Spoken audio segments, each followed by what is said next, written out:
ನಮಸ್ಕಾರ, good morning ಕರ್ನಾಟಕದಿಂದ top ಸುದ್ದಿ ಅಪ್ಡೇಟ್. ರಾಜ್ಯ ದೇಶ ವಿದೇಶ ಸುದ್ದಿಗಳ ಸ್ಪೀಡ್ ರೌಂಡ್ ಅಪ್. ಟಾಪ್ 18 ಸ್ವಾಗತ. ನಾನು ಪೃಥ್ವಿರಾಜ್ ಹಾರ್ನಹಳ್ಳಿ. ಪ್ರಧಾನಮಂತ್ರಿ ನರೇಂದ್ರ ಮೋದಿ ಅವರು ಇವತ್ತು ರಾಜ್ಯಕ್ಕೆ ಬರ್ತಾ ಇದ್ದಾರೆ. ರಾಜ್ಯದಲ್ಲಿ ಇವತ್ತು ಪ್ರಧಾನಮಂತ್ರಿಗಳ ಹವಾ ಇದೆ. ಅದರಲ್ಲೂ specially Bengaluru Mysuru expressway ಉದ್ಘಾಟನೆಯನ್ನ ಮಾಡಲಿರುವಂತದ್ದು. ಅದರ ಜೊತೆಗೆ ಧಾರವಾಡದಲ್ಲಿ ಐಐಟಿಯನ್ನ ಕೂಡ ಲೋಕಾರ್ಪಣೆ ಮಾಡ್ತಾ ಇದ್ದಾರೆ. ರಾಜ್ಯದಲ್ಲಿ ಮತ್ತೆ ಪ್ರಧಾನಮಂತ್ರಿ ನರೇಂದ್ರ ಮೋದಿ ಅವರ ಹವಾ. ಧಾರವಾಡದಲ್ಲಿ ಇಂದು ಐಐಟಿ ಕಟ್ಟಡ ಲೋಕಾರ್ಪಣೆ ಮಾಡ್ತಾರೆ. ಅದರ ಜೊತೆಗೆ ಬೆಂಗಳೂರು ಮೈಸೂರು ಎಕ್ಸ್ಪ್ರೆಸ್ ವೇ ಅನ್ನ ಕೂಡ ಉದ್ಘಾಟನೆ ಮಾಡಲಿರುವಂಥದ್ದು. ಜೆಡಿಎಸ್ ಭದ್ರಕೋಟೆ ಮಂಡ್ಯಕ್ಕೆ ಎಂಟ್ರಿ ಕೊಡ್ತಾ ಇದ್ದಾರೆ ಮೋದಿ. ಮಂಡ್ಯದಲ್ಲಿ ಕಂಪ್ಲೀಟ್ ಆಗಿ ಕೇಸರಿಮಯ ಆಗಿದೆ. ಹಬ್ಬದ ವಾತಾವರಣ ನಿರ್ಮಾಣ ಆಗಿದೆ. ಮಂಡ್ಯದಲ್ಲಿ ಸುಮಾರು 2 ಕಿಲೋಮೀಟರ್ ನಮೋ ರೋಡ್ ಶೋ ಕೂಡ ಇದೆ. ಪ್ರವಾಸಿ ಮಂದಿರ ವೃತ್ತ, ಜಯರಾಮ್ ಸರ್ಕಲ್ ವರೆಗೂ ಕೂಡ ರೋಡ್ ಶೋವನ್ನ ಮಾಡಲಿದ್ದಾರೆ. 41 ವರ್ಷಗಳ ಬಳಿಕ ಪ್ರಧಾನಮಂತ್ರಿಯೊಬ್ಬರು ಮಂಡ್ಯಕ್ಕೆ ಎಂಟ್ರಿ ಕೊಡ್ತಾ ಇರುವಂಥದ್ದು. ಪ್ರಧಾನಮಂತ್ರಿ ನರೇಂದ್ರ ಮೋದಿ ಅವರ ಮೊದಲ ಭೇಟಿ ಕೂಡ ಮಂಡ್ಯಕ್ಕೆ. ಸೊ ಹೀಗಾಗಿ ಸಹಜವಾಗಿ ದೊಡ್ಡ ಮಟ್ಟದಲ್ಲಿ ಸಡಗರ ಸಂಭ್ರಮ ಕೂಡ ಇದೆ. ಅದೇ ರೀತಿಯಾಗಿ ದೊಡ್ಡ ಸಂಖ್ಯೆಯಲ್ಲಿ ಕಾರ್ಯಕರ್ತರನ್ನ ಸೇರಿಸಲಾಗ್ತಾ ಇದೆ. ಗೆಜ್ಜಲಗೆರೆ ಕಾರ್ಯಕ್ರಮದಲ್ಲಿ ಭಾಗಿಯಾಗ್ತಾ ಇದ್ದಾರೆ ಪ್ರಧಾನಮಂತ್ರಿ ನರೇಂದ್ರ ಮೋದಿ ಅವರು. ಸುಮಾರು 11:35 ಬರ್ತಾರೆ ಮಂಡ್ಯಕ್ಕೆ. ಎಕ್ಸ್ಪ್ರೆಸ್ ವೇ ಉದ್ಘಾಟನೆ ಮತ್ತು ರೋಡ್ ಶೋಗೆ ಭಾರಿ ಭದ್ರತೆಯನ್ನ ಮಾಡಲಾಗಿದೆ.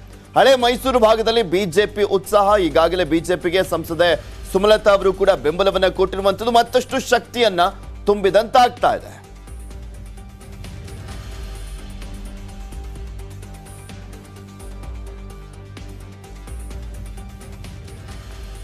ಇದೆಲ್ಲದ್ರ ಬಗ್ಗೆ ಮತ್ತಷ್ಟು ಮಾಹಿತಿಯನ್ನು ನೀಡ್ತಾರೆ ನಮ್ಮ ಪ್ರತಿನಿಧಿ ಕೃಷ್ಣ. ನೇರ ಸಂಪರ್ಕದಲ್ಲಿ ಜಾಯಿನ್ ಆಗ್ತಾ ಇದ್ದಾರೆ. ಕೃಷ್ಣ, ಮಂಡ್ಯಕ್ಕೆ ಎಂಟ್ರಿ ಕೊಡ್ತಾ ಇರುವಂತ ಹಿನ್ನೆಲೆಯಲ್ಲಿ ಸಹಜವಾಗಿ ಅಲ್ಲಿ ಚುನಾವಣೆ ಹಿನ್ನೆಲೆಯಲ್ಲಿ ಅಂತ ಎಲ್ರಿಗೂ ಕೂಡ ಗೊತ್ತಿರುವಂಥದ್ದು. ಈ ಒಂದು ಎಕ್ಸ್ಪ್ರೆಸ್ ವೇ ಲೋಕಾರ್ಪಣೆಯ ಸಂದರ್ಭದಲ್ಲಿ ಚುನಾವಣೆ ವಿಚಾರವಾಗಿ ಕೂಡ ಲಾಭವನ್ನು ಮಾಡಿಕೊಳ್ಳಿಕ್ಕೆ ಬಿಜೆಪಿ ಮುಂದಾಗಿದೆ. ಅದರಲ್ಲಿ ನೋ ಡೌಟ್. ಯಾವ ರೀತಿಯಾಗಿ ಸಿದ್ಧತೆಯನ್ನ ಮಾಡಿಕೊಳ್ಳಲಾಗಿದೆ, ಹಬ್ಬದ ವಾತಾವರಣ ನಿರ್ಮಾಣ ಆಗಿದೆ. ಬಿಕಾಸ್ 41 ವರ್ಷಗಳ ಬಳಿಕ ಪ್ರಧಾನಿಯೊಬ್ಬರು ಮಂಡ್ಯಕ್ಕೆ ಬರ್ತಾ ಇರೋದು. ಹಾಗೆ ಮಂಡ್ಯಕ್ಕೆ ಮೊದಲ ಬಾರಿಗೆ ಪ್ರಧಾನಮಂತ್ರಿಗಳು ಬರ್ತಾ ಇರೋದು. ಹೇಗಿದೆ ಸಿದ್ಧತೆ ಎಲ್ಲ?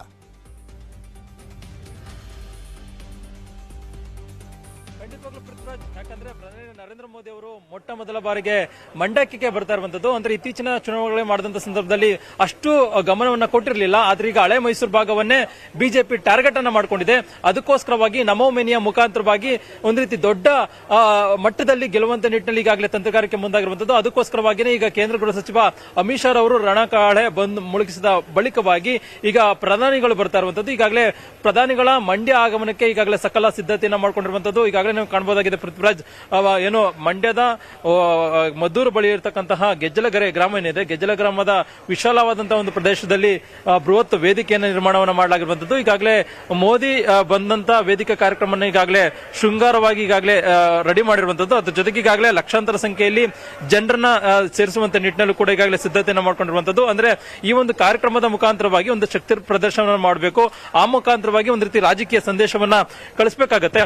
ಅದಕ್ಕೋಸ್ಕರವಾಗಿಯೇ ಈಗಾಗಲೇ ದೊಡ್ಡ ಮಟ್ಟದ ಒಂದು ವೇದಿಕೆಯನ್ನ ನಿರ್ಮಾಣವನ್ನ ಮಾಡಲಾಗಿರುವಂತದ್ದು. ಅಂದ್ರೆ ಲಕ್ಷಾಂತರ ಸಂಖ್ಯೆಯಲ್ಲಿ, ಅಂದ್ರೆ ಇಲ್ಲೊಂದು 5 ರಿಂದ 6 ಲಕ್ಷ ಆಸನಗಳ ವ್ಯವಸ್ಥೆಯನ್ನ ಮಾಡಲಾಗಿದೆ.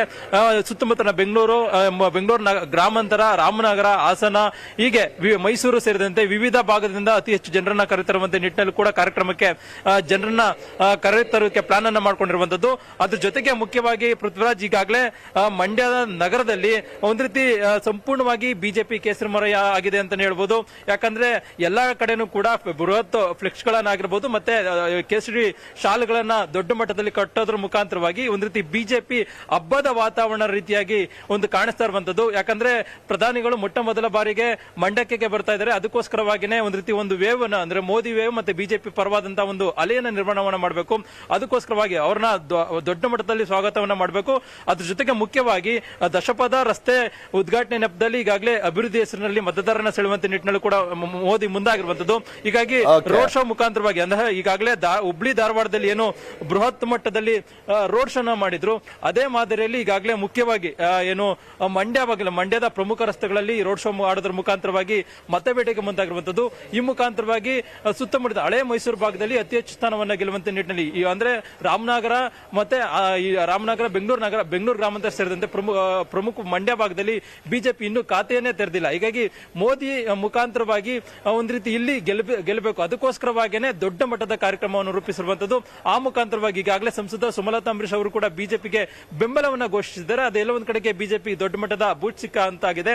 ಅದ್ರ ಜೊತೆಗೆ ಈಗ ಮುಖ್ಯವಾಗಿ ಅಭಿವೃದ್ಧಿ ಹೆಸರಿನಲ್ಲಿ ಪ್ರಧಾನಿಗಳು ಒಂದು ರಾಜಕೀಯ ಸಂದೇಶವನ್ನ ಕೊಟ್ಟರೆ ಎಲ್ಲ ಒಂದ್ ಕಡೆ ಅತಿ ಹೆಚ್ಚು ಸ್ಥಾನವನ್ನ ಗೆಲ್ಲಬಹುದು ಅನ್ನೋ ಒಂದು ನಿಟ್ಟಿನಲ್ಲಿ ಈ ಒಂದು ಕಾರ್ಯಕ್ರಮವನ್ನ ಮಾಡಲಾಗಿರುವಂತದ್ದು. ಹೀಗಾಗಿ ಈ ಒಂದು ಕಾರ್ಯಕ್ರಮ ಅತಿ ಉತ್ಸಾಹದಿಂದ ಕೂಡಿದೆ. ಯಾಕಂದ್ರೆ ಹಳೆ ಮೈಸೂರು ಭಾಗದಲ್ಲಿ ತುಂಬಾ ರೇರ್ ಅನ್ಸುತ್ತೆ ಕೃಷ್ಣ, ಯಾಕೆಂದ್ರೆ ಒಬ್ಬರೇ ಪ್ರಧಾನಮಂತ್ರಿಗಳು ಶಂಕುಸ್ಥಾಪನೆಯನ್ನ ನೆರವೇರಿಸಿ ಅವರೇ ಉದ್ಘಾಟನೆ ಮಾಡ್ತಾ ಇರುವಂತದ್ದು ಕೂಡ ಒಂದು ವಿಶೇಷ ಸಂದರ್ಭ ಅಂತ ಹೇಳಿದ್ರೆ ತಪ್ಪಾಗ್ಲಿಕ್ಕಿಲ್ಲ. ಥ್ಯಾಂಕ್ ಯು ಕೃಷ್ಣ ನಿಮ್ಮೆಲ್ಲ ಮಾಹಿತಿಗಾಗಿ.